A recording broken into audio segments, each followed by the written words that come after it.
with the first pick in the NFL draft. Hello and welcome to the Franchise Tag Draft Show. Adam and I are back again with our top 10s, and tonight we are talking about the edge rushers.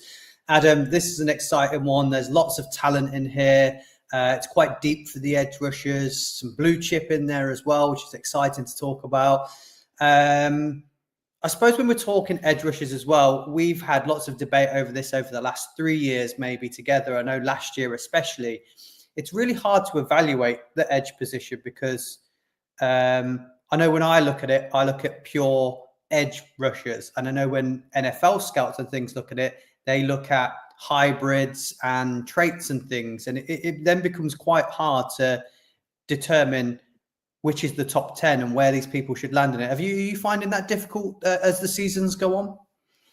I think that the way you have to look at it now is that no matter what you think you see on tape, the traits are always going to push guys up higher than what we think they should. And that's probably where the NFL scouts and teams are looking at potential, whereas we're looking at what we actually see on tape and stuff like that. So I think that's probably the reason that we don't 100% get it right all the time.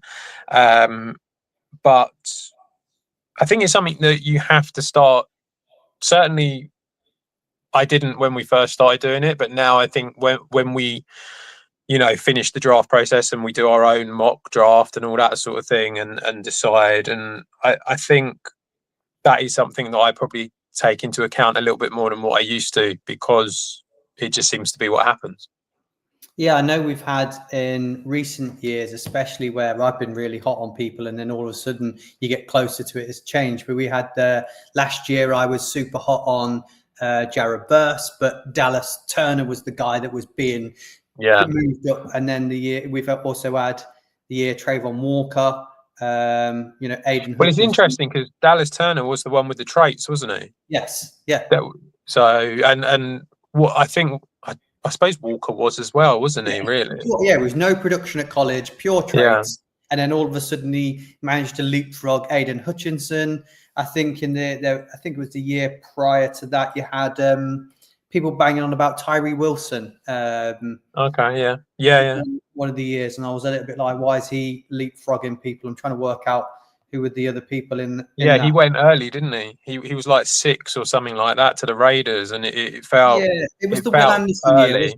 People had him above Will Anderson by the time we got to the draft, and I was like, what's going on here? This seems really odd. So it's difficult when you evaluate it. I think this is why we've got such an eclectic group of guys and stuff to talk about with these edge rushers this season. Yeah, definitely. I mean, there are some guys. There's a couple of guys who are very trait based, and there is very little production from them, but are thought of very, very highly by certain scouts in the NFL. And then guys who have got an insane amount of production and are not even in other people's top 10. So it is pretty it's pretty crazy where some of them match up against what other people think. Well, let's jump right into it and see who we've got at number 10. And at number 10, there might be a little bit of bias here. I don't know, because it's a guy that you're not just hearing a little bit.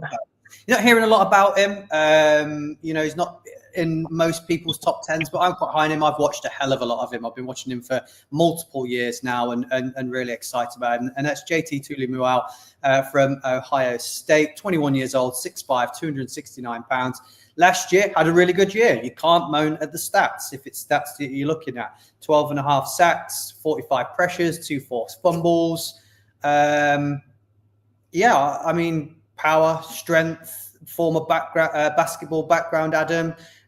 You've now managed to watch a bit of tape on him. Are you as excited about this guy as I am?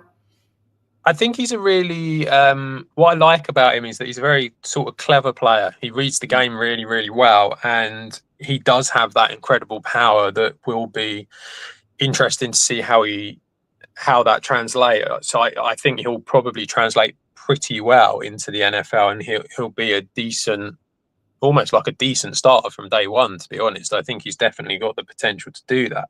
I saw Ohio State going up again when they played Oklahoma. And he just, I don't know who the left tackle was, but he just completely destroyed him, like pretty much all game, and it just kept on walking him back all the time. Was that the game he managed to? I think it's 3 straight plays. Did he manage to push the left tackle into the quarterback? I think so. Yeah, I think that was what it was, and he did really, really well. So there are some, highlights, really top quality ones. And I think he's a very good, reliable edge rusher. I don't think he's necessarily great at everything. I think when you put him up against other guys, especially in this class, you can see that there are other people with more elite levels in certain things. I think sometimes his burst is not necessarily as quick as other guys. I think his bend is not as great as what other guys can do, but he does everything very well, just not amazing or elite. I think that's what the issue is with him. I think he's going to be a brilliant number 2 for any team. I think it'd be fantastic. I just feel like there's not much ceiling there. I think the floor is very high, but I just don't think he's going to really push on and become one of these, Aiden Hutchinson, Myles Garrett figures. I just don't think that's what you've got here. But I think you've got a very steady, very reliable, strong, powerful edge rusher here who is just going to do really, really well. I mean, I think he's definitely day 2. I think all these guys are going to be day 2 or earlier. But I think he's definitely a day 2 guy. And I just think that he's got everything that a team would want out of a reliable edge rusher who's going to be able to help their star man. Yeah, I think what I really like about him and what a lot of people are overshadowing and maybe pushing to the side, because I think when they look at edge rushers, they go, how good are they at the pass rush? How good at they getting to the quarterback? Now, the stats are there for that, but a lot of people are going, he's not. That's what lets him down, his pass rush game. And I think when you really, really look at it and see what he was good at, he was, I'd say, elite at stopping the run. I think if you go back and watch a lot of that, in terms of stopping the run game and disrupting that and reading RPOs and things like that, I thought he was very, very intelligent and great at. And if you even go even further into it and watch a lot of his red zone play and his goal line play, it's almost like he elevated how good he was. And in those zones where it's really tight and really short, he stopped them every single time and elevated his game. And I think a lot of people are going, but he didn't get to the quarterback loads. I'm like, well, stopping the run game, especially in the red zone, is more key than sacking the quarterback every single time. And like you said, if you've got a guy on the other side that's elite at rushing the passer, and you've got this guy on this side that can stop the run game, it then makes you incredible on defense in the NFL. So I think that for me, I think if Kansas City may have addressed the O-line issues in free agency, I think this would have been the type of guy they might have gone at the back of the first. So I think you're right there now that he's going to slip into maybe a round 2. Do you think it's round 2, or do you think you got him lower than that? Or no, I think round 2 is probably about right. I think a lot of these guys, because of the position, they're going, like I say, they will go early. I think they are going to be day 1, day 2 guys, and I think that day 2 is probably what you're looking at here. But I think you're going more towards the back end of the second. I think that you're going to find, there are going to be teams like Detroit who are going to be at the back of the second. If they don't go for an edge rusher in the first round, this is a guy who's going to be great for them to go for.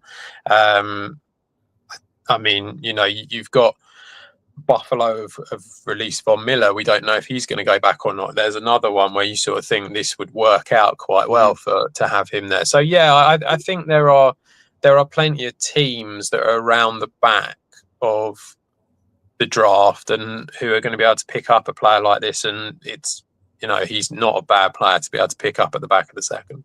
No, like you said, I think he's ready day 1 and high floor. I think high floor is a really good thing to say for him. I think Yeah, I think that's accurate. So we move on to our number 9, which is Jalen Walker from the Georgia Bulldogs, 21, 6'2", 245 pounds, 7 sacks, 35 pressures, no forced fumbles. He's in the list. He's quite low on my list, and he's low on my list because I'm not sure whether he's an edge rusher or whether he's a linebacker or whether he's neither. And I'm really, really struggling with it, Adam, because I think he's too small for edge, and I don't think he's elite enough for linebacker. He's like a jack of all trades and master of none, but there's definitely some extreme talent there. You know, he's an incredible athlete. Where do you think he sits, Adam? I haven't got him as an edge rusher, to be honest. I think he is very much more a linebacker, and he's someone who, I mean, the obvious comparison obviously is Micah Parsons. That seems to be what a lot of people want to use for him, purely because of the way that he does play. He can play on the edge. He is capable of doing that. He is more of a linebacker, though, in my eyes, and I think in most people's eyes as well. The thing with Jalen Walker is I think it's going to be really about if someone, a specific team, is going to be looking for that sort of like guy who can do a bit of both, but maybe not either at an incredibly high level sort of thing. I'd say it's having that versatility rather than having the sort of like the specialist linebacker guy. Obviously, he brings, you know, explosiveness, speed, aggression. That's kind of obvious with the type of position that he's playing in. He does have the bend. He does have the ability to attack the quarterback from the linebacker position and from the edge rusher position. So yeah, I think he's going to be like, I think he's a very good, versatile player. I can see him going very, very high. It really wouldn't shock me if the Panthers, I mean, you know, we did the mock with Freddie on Tuesday night, and he had him going to the Panthers, and that really wouldn't shock me because they're a team that've got multiple needs and need them in both. And you've got a guy here who might be able to be versatile enough to do that. So I could see him going somewhere like there. I also think if he doesn't go there, I'm a little bit like, once you start getting to the middle of the draft, of the first round, it does kind of feel like, is anyone going to take him until later on? Because like I say, it's about teams that have multiple needs that he would suit. Very, very popular amongst a lot of the people who do mock drafts, and a lot of people really like his traits and think that he looks really, really good. So yeah, I mean, I think in a way, because of all that, I would be a little bit surprised if he wasn't a first round pick. But yeah, I mean, I wouldn't really have him. I'd have him as a linebacker more than an edge rusher. Yeah, I think he's a first rounder. That, you know, I'm not doubting that. I think he does rely a lot on the fact that he's a pure athlete more than his skill set. And you say that people are saying his comparisons Micah Parsons. I struggle with that slightly in my head. It's just because he can play both, and isn't it? I mean, it's not. He's not as good as that. It's more of a Georgia used him exactly the same way that Micah Parsons is used, in terms of he's used all over that sort of defense rather than specifically in one spot.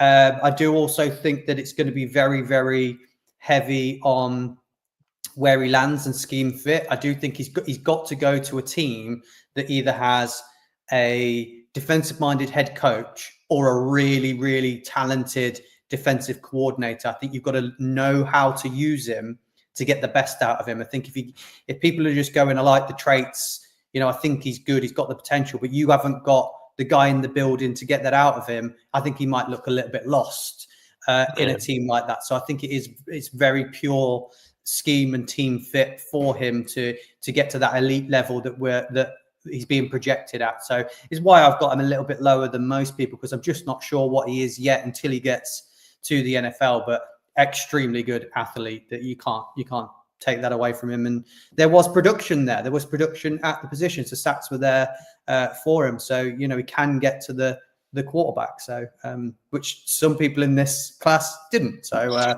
there's definitely some upside there for him. In at number 8, Adam, it's another Ohio State Buckeye. It's Jack Sawyer. He's 22, 6'5", 260 pounds, 9 sacks, 52 pressures, 2 forced fumbles. Another great season for him. I think he is slightly the better of the two in terms of JT Suleiman and Jack Sawyer. I think, this is a big physical guy.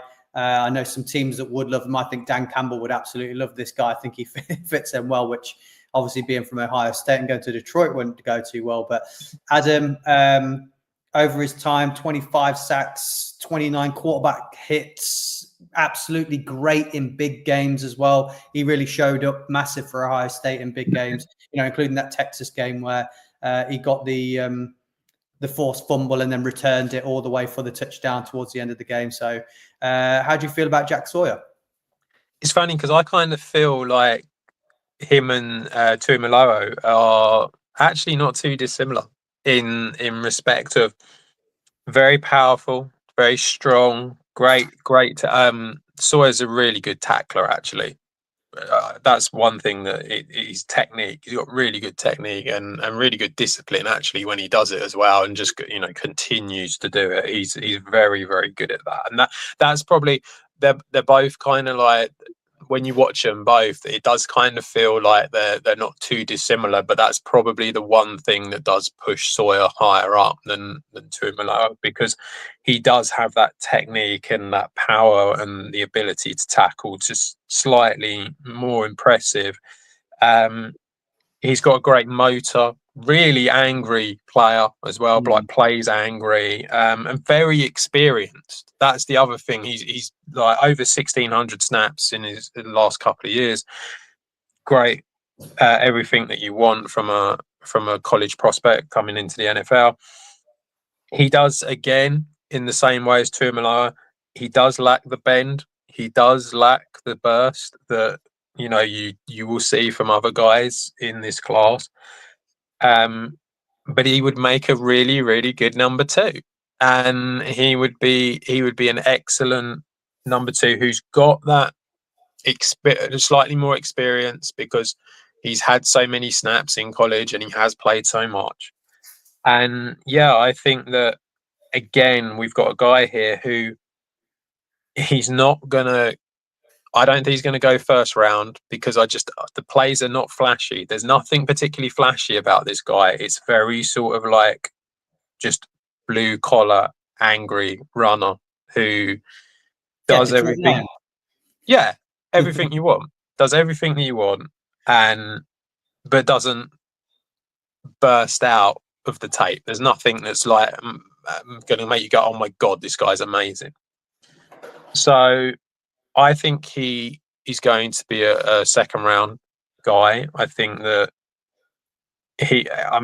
any team that needs an edge rusher, all them teams, there's a lot of teams in the middle of the draft that need edge rushers. I think that Jack Sawyer will go in the middle of the second round, and one of them will pick him up. The Bucks could pick him up. A team like that wouldn't surprise me. He reminds me of Kwity Paye a little bit. That's one person that I kind of see from him, just sort of like that angry runner, but maybe not quite with the moves and the bend and stuff like that. But yeah, really, really good edge rusher who I really like, and someone's going to get a bit of a steal, I think, on day 2 with him. Yeah, I think he's a guy that can set the edge, and I think that's really good, really positive. There's some guys that weren't quite got to that point yet. I think what I also really like about him is because he's not the athletic person that we've seen of some of these prospects, that he's got his skill set is more refined and better, because he doesn't rely on pure athleticism, and he's got to get it a different way, and that physicality and his hands and everything like that are then elevated up a bit more because he's not relying on that. So I think, yeah, you're right in that respect. I had a little bit more, there was a guy a few years back that I was really high on in the draft, and for some reason he slipped. And I think maybe it's for the same reason that it's high floor, good motor, aggressive, physical, but you know, the traits maybe push him down. It was George Kaloftis for me. Yeah. I was quite high on him going into the draft process, and I think they're similar style of players as well. I think they've got a lot of attributes that are very similar. So if he can get up to that level, we've seen how good he's been in a team that's got a nice front seven. So it works well, and he can then become a little bit better within that unit, like we've seen him in that Ohio State team, which has a good unit as well. I must say, I'm a little surprised you've got him as low as 8. I think that he is better than that. I think there's a few guys that are going to come up. Well, not a few, but there's a couple of guys. I'd have him about 6. I think 6 is probably about where he is. But yeah, I think he's a really sort of like top-notch number 2. Yeah, I think obviously I have to try and not be as biased as I want to be with the Ohio State plates, because I do watch a lot of them and I do tend to push them higher in drafts. But yeah, I think he's solid. I think he's, you know, a good, again, he's going to start day one and he's going to be great. The floor is high with this guy.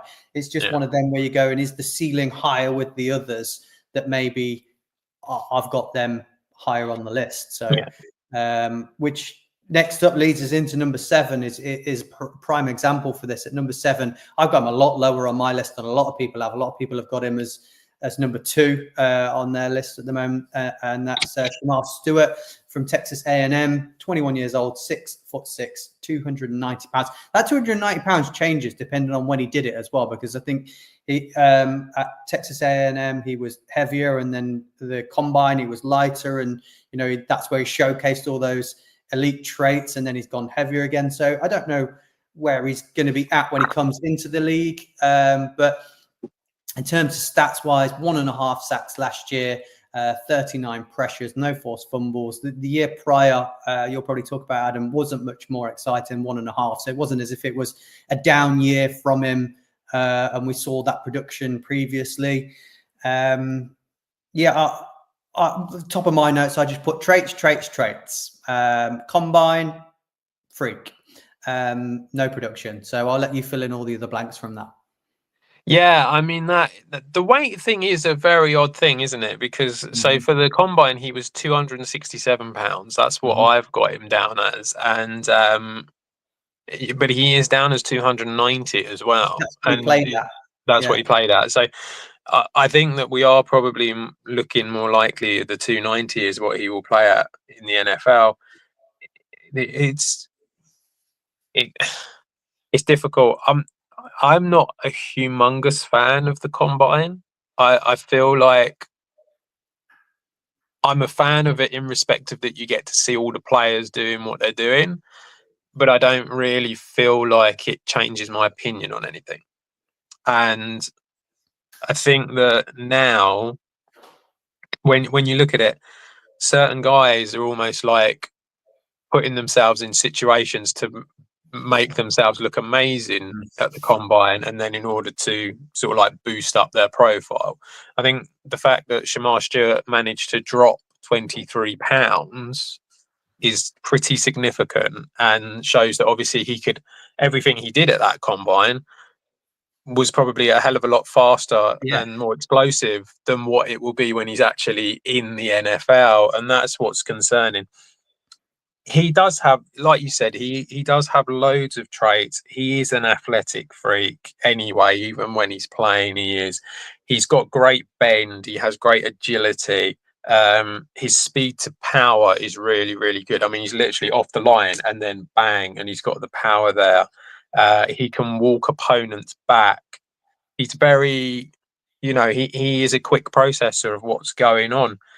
It just didn't sort of turn into anything production wise when it comes to sacks. He had lots of pressures but no real sacks, and I think that to me, what I felt was the reason for that was that because he just ended up sort of walking into the O-line guy rather than being able to get round. And although he has the bend, he doesn't have the footwork, and he doesn't have his hands don't go in the right place, and it's like he's just not moving the opponent away quick enough. And I think that's what the real issue is for him.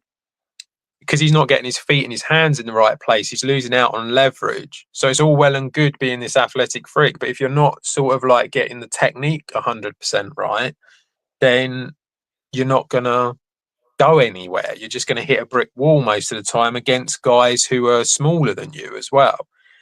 I also do feel like if he's going to play at 290 pounds, which it looks like he is going to do, I feel like there's a chance that he might be moved inside and that he's not.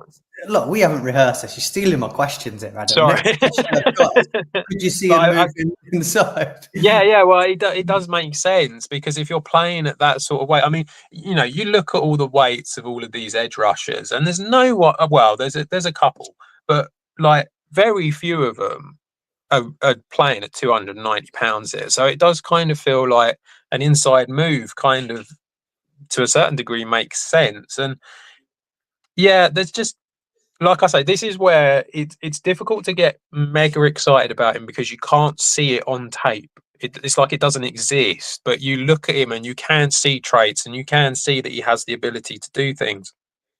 It's just not come out yet. So it's like you're basically drafting him on potential. I think, as we spoke about at the beginning, the way that the NFL deals with traits, and maybe we don't as much, and we need to sort of put that in a bit more. I think he's probably a first round pick, and someone will take him, and someone will come out and go, we really like his raw sort of abilities that he has, and we think with a bit of coaching we can really get someone amazing here. So yeah, I think he's a first round pick. He kind of reminded me of Miles Murphy a little bit, so I sort of like saw that with him.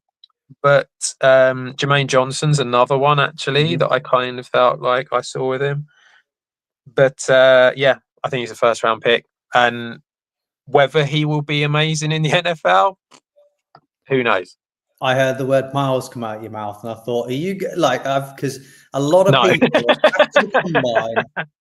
of people were saying all of his numbers were the same as Myles Garrett's, or same school.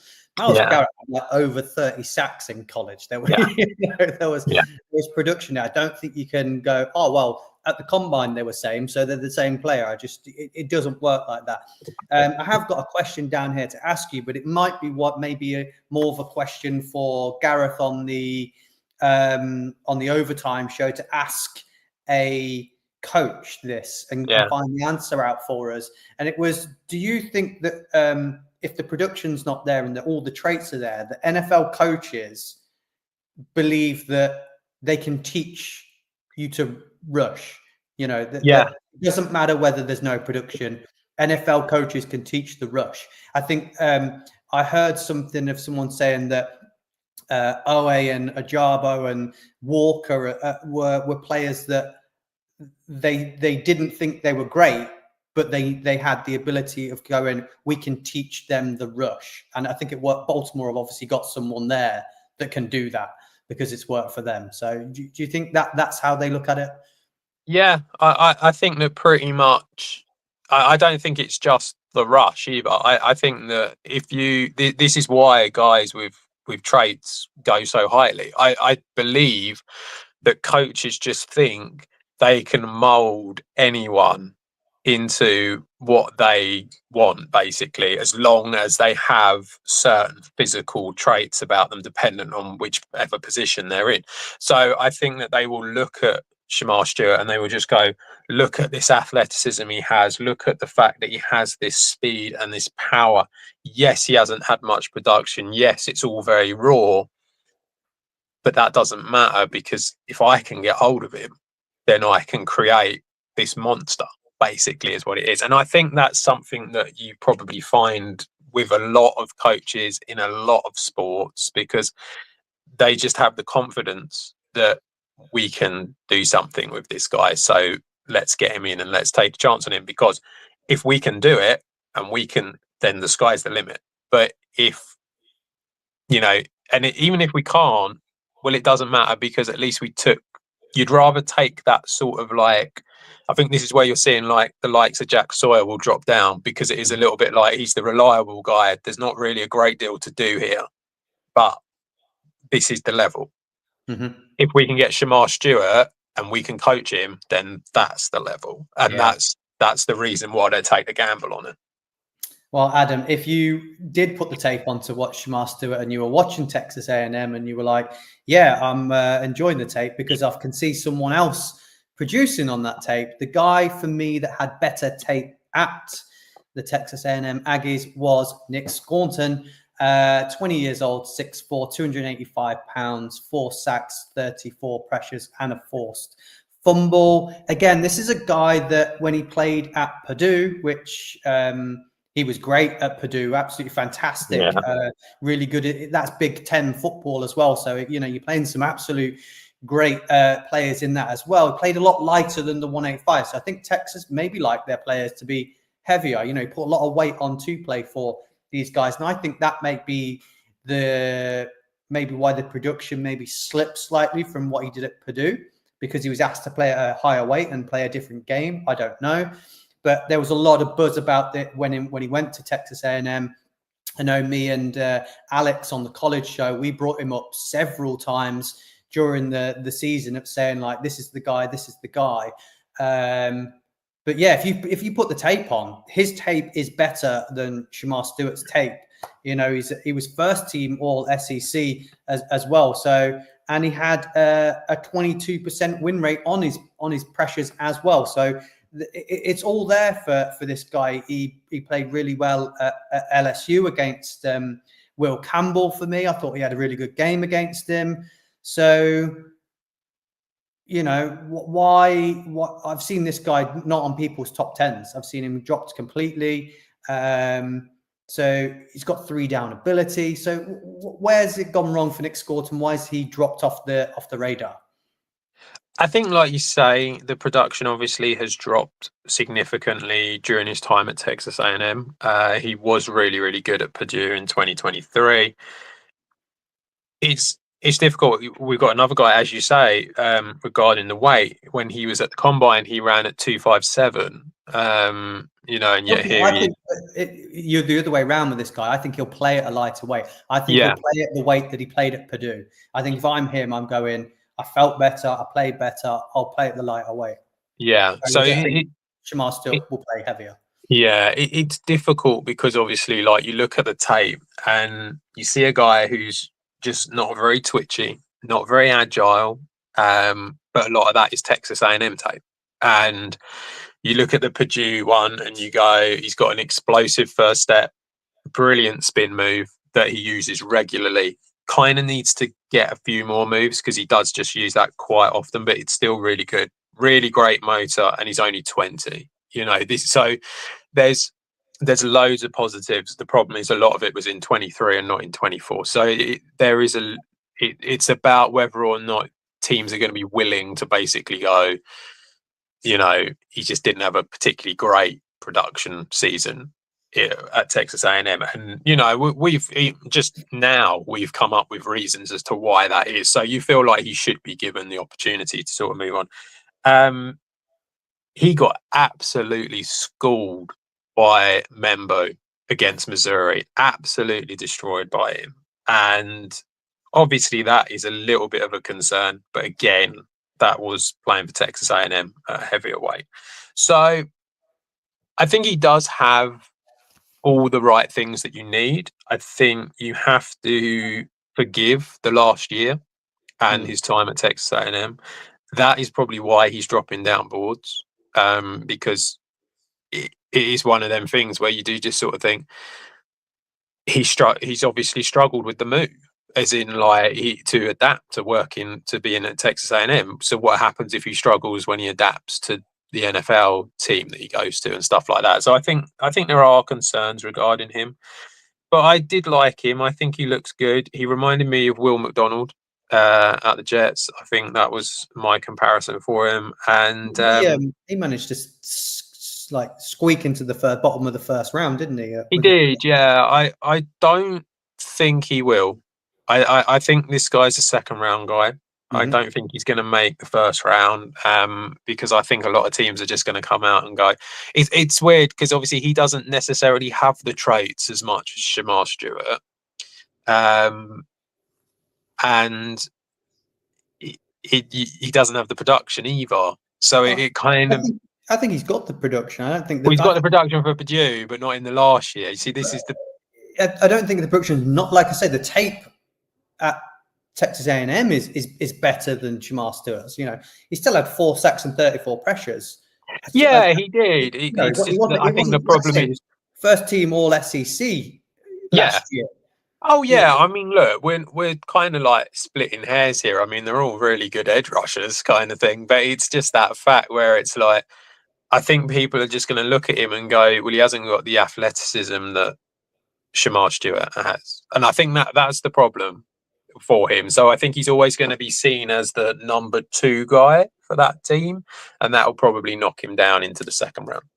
Yeah, I think for me, what I really like about him is I mentioned it earlier, but he's maybe the first one of everything we've spoke about, probably has the big upside of the 3 down ability out of all of them. So I do love that about him. So yeah, fingers crossed that people start getting on the hype train a bit more, because I think there's untapped potential there with him that's not been opened. I think that about a few of them, to be fair. But we move on to number 5, Adam, and that is Michael Williams from the Georgia Bulldogs, 20 years old, 6'5", 265 pounds, 5 sacks, 26 pressures. Obviously, he was injured, one forced fumble, but he was injured for 2 or 3 games at the start of the season. Got that high ankle sprain against Clemson right at the start.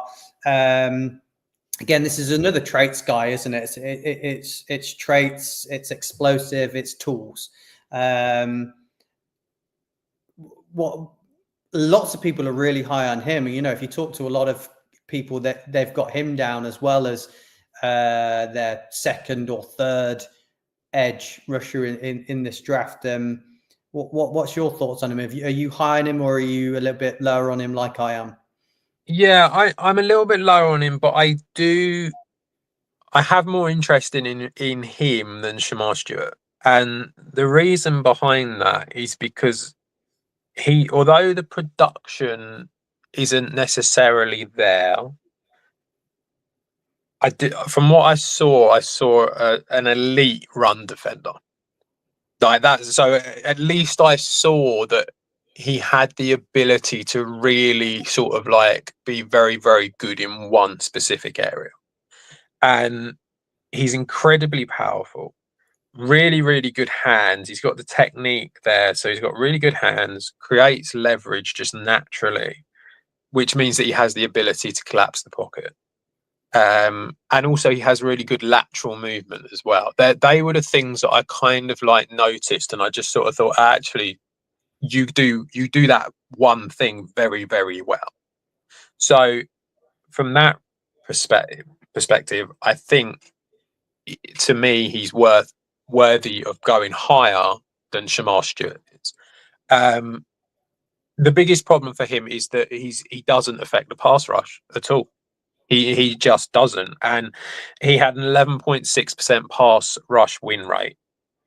We've got some guys that we are going to talk about later who were all above 20%. And that's kind of the issue. It's like he's very, very good at one thing, which is great, but a concern, obviously, because we haven't seen him do the other stuff. Now, you could argue he was, at Georgia. We've already spoken about Jalen Walker. He might have got involved more, so they didn't need to play him there so much. So maybe that's what it is. But obviously, it's going to be very difficult to know that until he's there.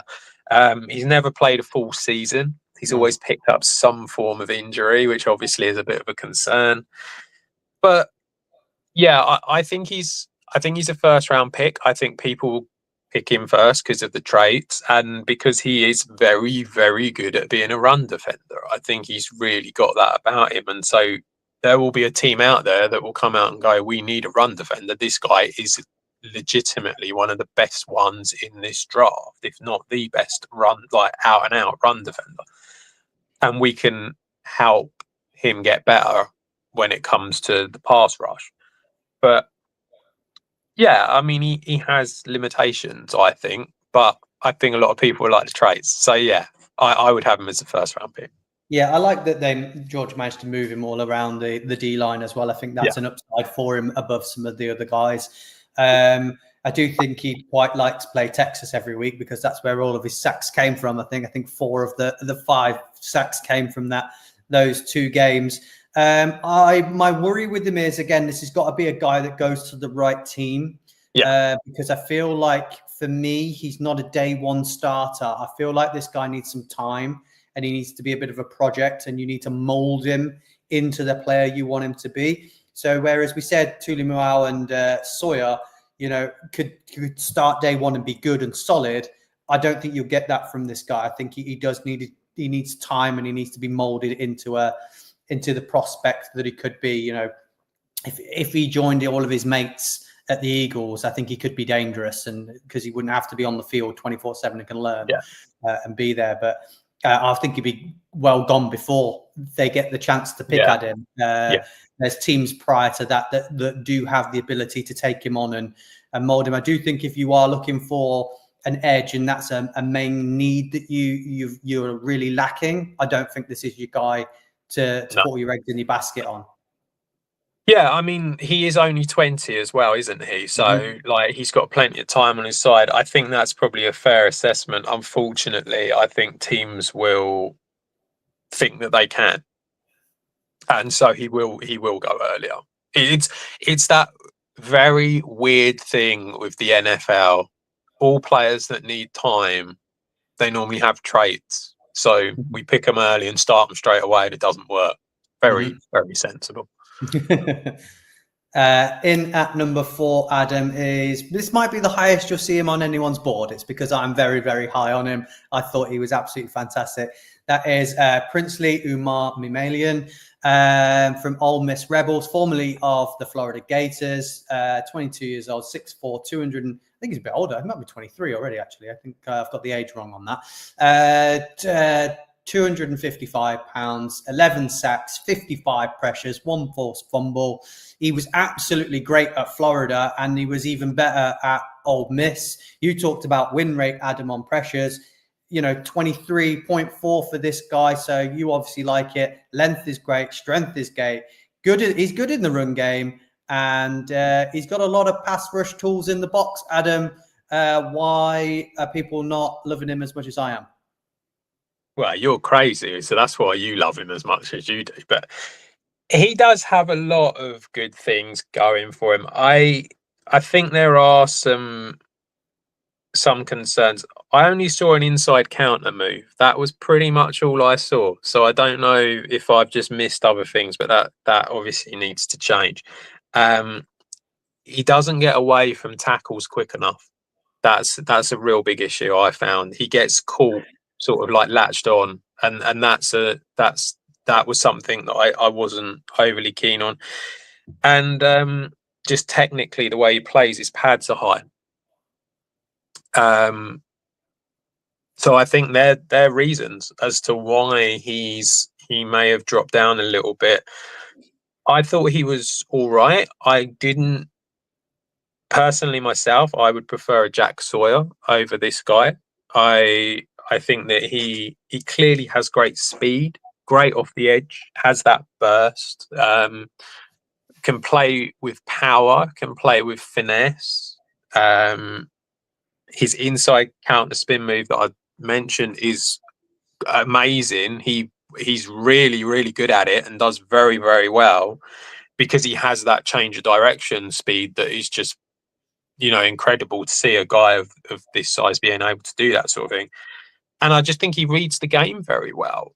But I do feel like he does have them issues, which are kind of a more of a technical side of things. And that's probably why you're seeing him drop down. I still think he's a day 2 guy. I think he's a second round guy. But I like the look of the more reliable guys slightly more than this one, because I think they do have the technique and they have got that already sorted out. And I'm not sure if this guy necessarily does. He reminded me of Braylon Trice a little bit. That was the guy that I sort of liked for him. but I think he'll do really well in the NFL. I think he's going to be good. I just don't think he's. I think of this list that you've done, I feel like I'd probably have him about 8. I think out of all of them. So yeah, it feels like he's the one who's kind of jumped up quite high. Yeah, it is. I'm really high on him. As I've said, I think everything that he has translates to the NFL. I think he's got a very high ceiling. We talked about high floor with those other players. I think this guy's got a high ceiling as well. And you're talking about moves and things. I saw a lot of his tape, and you can maybe go back and have a watch of this, because I think you have to watch it in fine detail. First step, and I've kind of called it first step because it's like a long step. You know, when you were talking about the wide receivers and you were talking about the stride that they took to get the pace, watch him off the edge with his first step of a long stride to get round people, because the tackles are getting up and using small steps to move back, like quick feet. He's already stepped all the way around them before he's kind of like got moving. So I think that's a really, really strong thing. He's got 3 down back ability as well, and the length is there. I think he's dropping down boards slightly because he's an older prospect and he does need some polishing. I think there's polishing and cleaning up that needs to be done on his whole game, and people are going, 5 years in college and he's not quite cleaned it up yet. Can we do it with him? Whereas the other guys that were saying 20 years old, only a small sample size of them, all the traits, we can clean them up and make them great. Has he already got too many bad habits? That's the risk with him. But I think with him, like I say, high ceiling, that you've got a chance at having a great player here, which is why I'm so high on him. I'd have him in the first round if it was me. So yeah, it'll be seen to be said. I think if he does slip to the second round, he's going to be a steal for someone at that point. But yeah, I suppose this is where I've always evaluated people differently. I've been right a fair few times about people, so hopefully this is one I am right about. But we move into number 3, Adam. I've got all my notes on people in nice big blocks like this, and I've got not much in this block because number 3, I've just put Adam will tell you everything you need to know, because we've gone from one of my favorite players to possibly your favorite player. Because Abdul Carr is everybody's favorite, isn't he? But outside of that, you're going, who's your favorite? And I think Mike Green from Marshall is your favorite. Adam, 22, 6'4", 248 pounds, 17 sacks, which led the football. So 63 pressures. I think that led as well. I think he led in virtually every single category, a metric you could for D-line as well. I think all of them, not just edge rushers. So 2 forced fumbles, good production, good at the Senior Bowl. Adam, what are you saying? Well, he's the best one in the class, isn't he? Obviously. What, he's better than Or we just putting Abdul Carter to the side and go we just evaluate everyone after? Yeah, I think you've got a guy here who has pretty much everything that you need. He's a great athlete. He's got that explosive first step, and he has the bend to go around the O-line guys. He has plenty of moves, plenty of counters. He's got multiples of that. Really, really good technically when it comes to tackling as well. Very good at that. Motor that never gives up. Really good stamina. Great change of direction. Really like what he does with his hands. Very, very good technically with his hands, and that comes from the wrestling background that he had. He has pretty much everything that you want. The concern, and even I will be happy to come out and admit this, is obviously who he played against. That is the one thing that you can always level at him, because obviously playing for Marshall, he's not coming up against Ohio State, he's not coming up against Michigan, he's not coming up against Georgia. They played Ohio State last year. Yeah, but not every week. That's what I was thinking. So Ohio State was his hardest game last year, and I think I think you can say he held his own. He didn't light up the world. He had 2 tackles and 1 sack, didn't he? But that's definitely good production against Ohio State. Exactly. I think they played Virginia Tech as well, and which are no pushover, and I think he played well in that game as well. So, you're not going up against elite competition every week, which obviously he will be doing. Well, maybe not every week, depends where he goes. If he goes up against, the Browns or the Jets, maybe not. But, he will be going up against some very good teams every single week. So it is very difficult. The way that the explosiveness of his first step and the way that he can bend around O-line guys, you're going to love this comparison. I see bits of Von Miller in him. Like with that just that specific part of his game, I see Von Miller in that. And he really does have the potential to go on and be very, very good. It's just about whether he can step up to the NFL. Yeah, I mean, we often say that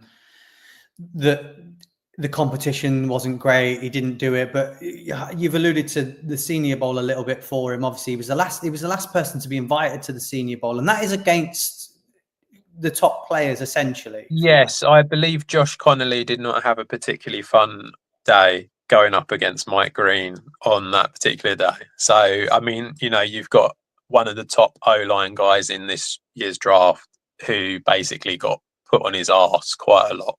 So, yeah. Yeah, also with this guy, Adam, we'll talk about this now because I know it'll come up with the next person we talk about as well. It's come out recently as well. Like, I know James Pearce is, because we've not seen him on our board yet. Did he not make it on? That character concerns are an issue with him. Now, the allegations have come more to light recently about what they are. And I believe it's the reason, because I think he's openly talked about it, was the reason why he had to leave Virginia and move to Marshall, that he was kind of like, the allegations happened when he was there, and they kind of forced him out, and nothing was ever then moved forward with it, and he's denied them, and apparently it didn't happen.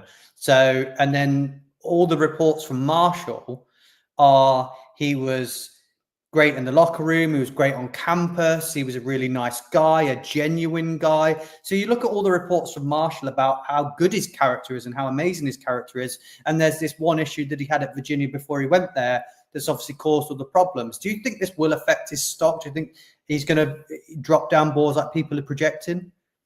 I think, unfortunately, in the NFL, there are teams that just do not want players with character issues that have had any problems. I think that does affect them. And so you will see guys who maybe should be going earlier will drop in because there have been allegations made against them or things have happened.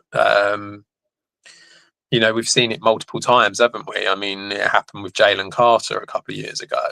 And look, he ended up dropping down the board because he was meant to be one of the top guys. Yeah, Parsons and Carter both. Yeah, it was hazing concerns with Parsons, and then I can't remember what Jalen Carter's were, but character concerns as well. Yeah, yeah. So it's like you see them drop down the board because of it. So yeah, I mean, it wouldn't shock me if that happened, and that you see Mike Green drop a bit, and maybe you're looking more towards the back of the first rather than the middle of the first, which is where I think he probably should be going, in the middle of the first. But this is where I suppose you've got to weigh different things up, and different teams sort of like think differently about what they want in their team and who they want there. But as both of us have said, it's like we don't really look at it that significantly as a bad thing. But also, he's got the production. I'd rather be getting someone who's got the production, who clearly can play the position well and has the technique and the ability to do it. But you might find that a guy who doesn't have the production, who kind of like is a bit more raw, and you've got to teach him more, that is sort of like, the coaches might prefer that because they sort of think, oh, well, we can coach him how we want to coach him, and he hasn't got any character issues, and he'll be fine about it. So great, let's get him in. It's really about, horses for courses and all that, what you like, isn't it? So I think he might drop a little bit. I still think he's first round, definitely. But yeah, you might see him drop to the late part of the first. He had 2 years at Marshall, and I think when you listen to everybody talk about how good his character was there, if there was an issue when he was even younger, then he's obviously not that guy anymore. So that's the other thing, isn't it? I mean, you got to remember they are all like, college students effectively, and they are all like in their early 20s or teenage years and stuff like 19 that. When he was at Virginia. Yeah, exactly. So, lot of hope for this guy. I hope he turns out good, because it's a good story as well, coming from a smaller school and managed to break it in the NFL and be one of the top prospects. On to my number 2, Adam. He was before the season started, he was my number 1 prospect going in. I was like, this is going to be the number 1 prospect going into the draft before the season started. I thought he'd be the number 1 overall pick. That's how far I was going with it. 2024 was classed as a down season for him. He's 21 years old. He's 6'5", he's 243 pounds. The down season was 8 sacks and 55 pressures and a forced fumble, Adam. So he's been very, very, very productive in college, and he's back-to-back first team SEC player. He dominates one-on-ones. He's explosive. The combine was insane for him. 4.47 in a hoodie was fantastic. Why is it character concerns that this guy is now? I've seen him not even drafted in the first round on people's mock drafts. I've seen him dropped all the way down out of people's top 10s. Are the character concerns that bad? Am I missing something? Am I not getting something right with this guy? Because if Abdul Carter hadn't moved from linebacker to edge, I would have had him at number 1, I reckon. Yeah, I mean, again, it's similar, obviously, to the Mike Green thing with the character concerns. I think it does push people down the board, because there are certain teams that just don't want to know. I do also think with James Pearce, there is a little bit, it is slightly different in respect to how he plays. I think that he's very much a finesse edge rusher. I don't think he's a power guy, and so I think that again will basically take certain teams out, and obviously that's a bit of a concern because of that. I did notice that he's only played 926 snaps in 2 years. Jack Sawyer's played over 1,600. That was a Tennessee thing, wasn't it? They were taking him out of play. It was, but it's just experience and just sort of like game time. So obviously that's a little bit of a concern, and teams might not be overly keen on that. And I just think he needs to get stronger. That's the other thing. I think he needs to get stronger, a bit more powerful. Certainly at the point of attack, he needs to get a bit stronger, I think. So there are, he's my number 2 as well. I think he's very, very good. He does have that finesse about him.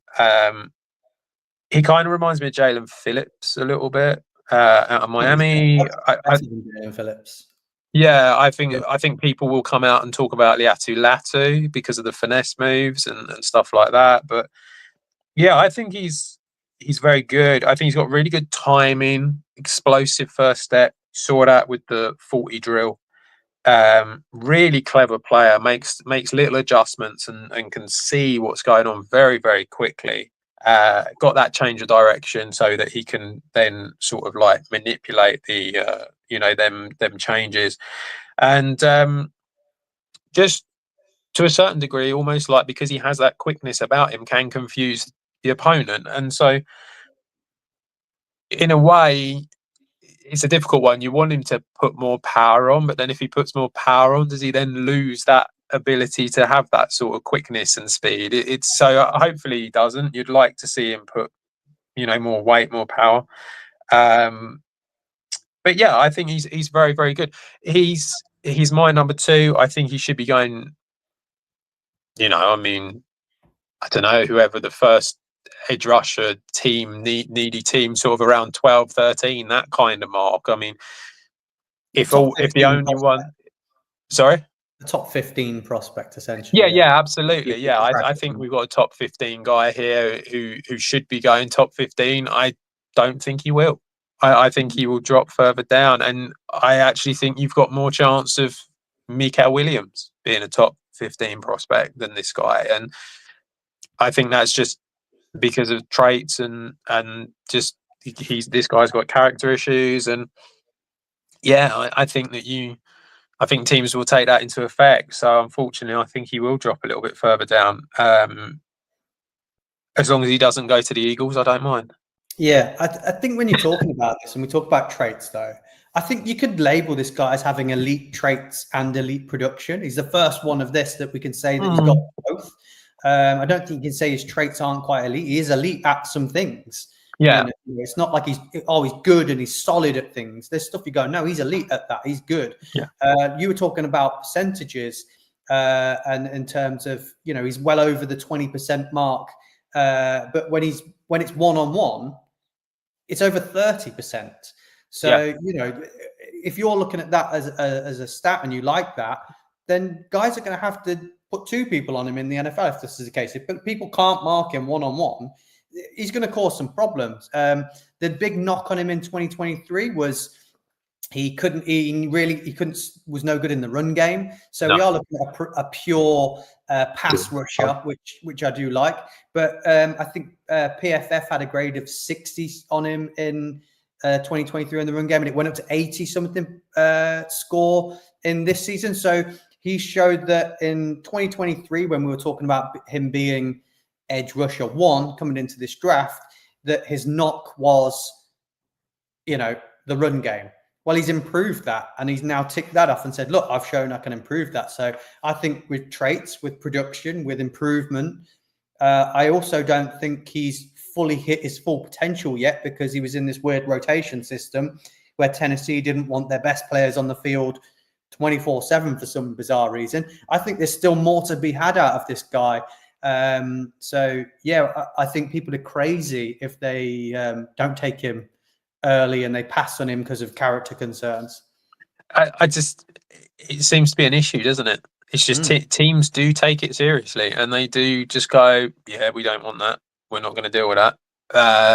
And I suppose the argument for it is that why should I have to deal with this when I can have this guy who in my head is just as good as that one, and he doesn't have it. So maybe that's the theory behind it. But yeah, I mean, I completely agree. I think he's really, really good. Great pass rusher. Doesn't do anything against the run. Complete opposite to Mikael Williams in that respect. But yeah, I just, again, it's all going to be about what team wants what. But I just feel like there's a few more red flags with this guy. And I think even if it's like something that we don't particularly think are serious problems, I think NFL teams do, or certain ones at least do. And so I think that's the problem, and that's why he'll probably slip down a bit. Well, we'll move on to our number one, Adam. It's no surprise. It's Abdul Carter. I don't think he's anywhere but number one on every single person's board. I think, blue chip player. It's one of the first times we've mentioned that we're going to be talking about a blue chip player. I think there's maybe 3 in this draft. I think it's probably Abdul Carter, Travis Hunter, and Mason Graham. I think that people might argue Genty should be in that mix as well. But I think that they're the 3 for me. And I think positional wise, Carter and Hunter are above the rest. So argument to be made that this guy should be the number 1 overall pick. Penn State moved him from linebacker. A lot of people said this was very controversial because he was such a good linebacker. And then they moved him to edge for last season, for his first start in the season at edge. Turns out he's an even better edge rusher than he is linebacker. You can use elite on just about everything for this guy. I think you could possibly even say all the stuff that we've talked about, everybody from 2 to 10, about what their good traits are. He probably has all of them. I think that's fair to say. The toolbacks, the bend. We talk about bend a lot today. He's definitely got that. Has that ability to drop back in coverage. I think he's got the ability. People, I know I'm probably stealing things for you, but people always compare him because it's same school, same number as Micah Parsons. I think he's got the potential to be better than Micah Parsons. I think there's some concerns with Parsons at the moment. We all think he's great, but is he as good as Myles Garrett and Aiden Hutchinson and TJ Watt and that lot? We're going, maybe he's not quite at that level. Well, maybe Abdul Carter can get to that level. And after his rookie year, we might be talking about him being one of those guys that comes onto the scene and he's just great straight away and he's top 5. So, Adam, what are you saying? Yeah, I mean, obviously, really like everything about him. I've got him as my number 1 guy in the whole draft. I think, he should be the number 1 pick, but obviously, because you've got a QB needy team at number 1, he won't be. But yeah, he's my number 1. As you said, he's got everything that you need in an edge rusher and everything that you want as well. He's incredibly athletic. Great first step, very explosive, bend, twitch, has plenty of speed and power in order to maneuver opponents out the way. His tackling technique is very, very good.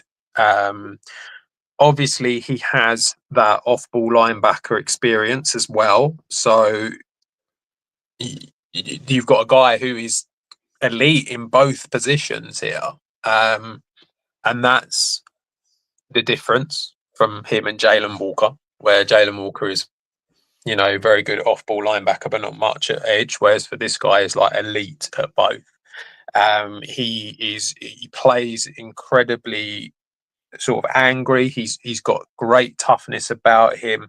Played hurt against Notre Dame in the playoffs. Everyone. Yeah, well, yeah. With the shoulder injury, he's very, very good, and I feel that there are a couple of issues with him. Technically, he is very good, but he does have one big technical problem where he leads with his shoulder far too much, hence the injury.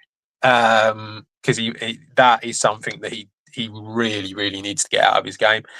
And I do feel like he relies on his athleticism too much. His footwork can improve. He's very, very good, but his footwork can improve, and he doesn't need to rely on that all the time. He is a very clever player, and he kind of he can do that more. So that's another thing where I think just time in the NFL, I think, will help him with that. I know you say about Parsons. I get it. It's 11. It's Penn State. It's all that waffle. I'm going for a different Penn State guy. I'm going for Chop Robinson as the edge rusher. I think he was very, very good at that. That's who I saw a lot. I actually saw quite a lot of Kayvon Thibodeaux as well with him. So I kind of like that side of him as well. He's got everything. Yeah. What more do you want? As you said, not only that, but he was the best player with one arm. Always helps. Yeah. Imagine what he could have done with it if he had 2 healthy. Yeah, there's not much more to say about him. I think what we can say is if you do like Penn State players that wear number 11, then do watch out for LeVar Arrington, who is going to be wearing number 11 next year. He could be one that everyone's talking about next time round. So keep the trend alive with them. But yeah, lots to like about this edge position. Adam, really enjoyed talking. I will feel sorry for him if he goes to Cleveland, I have to say. Well, he wouldn't be the first great edge rusher to be in Cleveland, would he? I know, but he just... guy wants out because he can't win anything. So yeah, exactly. It's that difficult thing, isn't it? That obviously, Myles Garrett has found, where it's you're never going to win anything. And I'm not saying that they would never get it sorted out, but how do you feel about him at the Patriots with Vrabel? Yeah, I mean that would be great I think that would be very good for him. I actually wouldn't be against him going to the Giants, but I just don't think that the Giants will take him because it's not a massive need Yeah, for him. Burns into Um, yeah. yeah, but I think I think he'd be great at the Patriots. I think, and because you've got like a, a strong defensive minded head coach who I think will be able to sort of like mold him and help him, and that would be really good for him. And also you've got, like, I know they're not looking amazing on the offense, but you have got a good, potentially really good young quarterback who could do something. Then it's a team where they could win in the future. So it's like there is promise there. Whereas for Cleveland, there's not a lot of promise, I'm afraid. Well, that's all we've got time for, Adam. We will be back again with our top 10s. Next up is D-line. We think the D-line interior is strong as well. So really good. come and have a listen to that. We've got cornerbacks to follow that. And then it's pretty much the draft. So we'll watch all of these players get picked, and hopefully we're right about them all. But till then, keep it with the franchise tag, and see you again very soon.